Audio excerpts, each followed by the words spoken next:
For the first time, the opposition has publicly questioned Australian troop levels in Afghanistan. They've suggested more hardware and more soldiers are needed to win the war.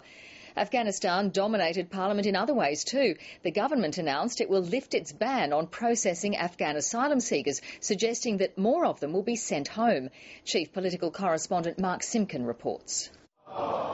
Some things haven't changed. The member for Sturt will leave the chamber for 1 hour. Some things have. You've got to look out the window to work out.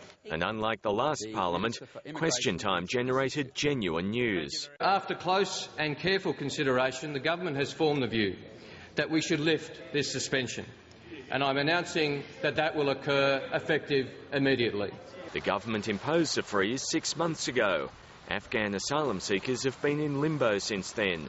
Their claims will now be processed, although the government doesn't expect a spike in arrivals. The percentage of successful refugee claims is likely to be lower than in the past.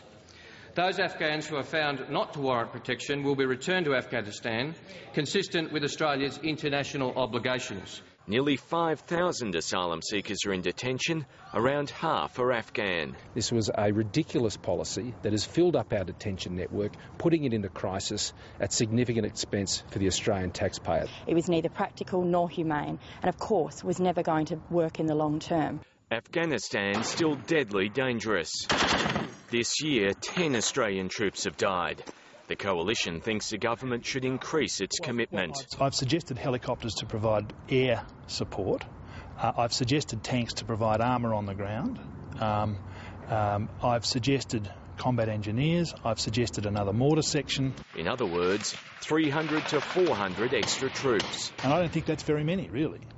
But it gives me confidence to know that I think we are providing them with a greater level of force protection. We have relied on the advice of the Chief of the Defence Force that our troop commitment is appropriate to get the mission done. Cracks seem to be appearing in what's been a bipartisan approach to the war. The coalition isn't just criticising the government, it's challenging the military's top brass. Mark Simpkin, ABC News, Canberra.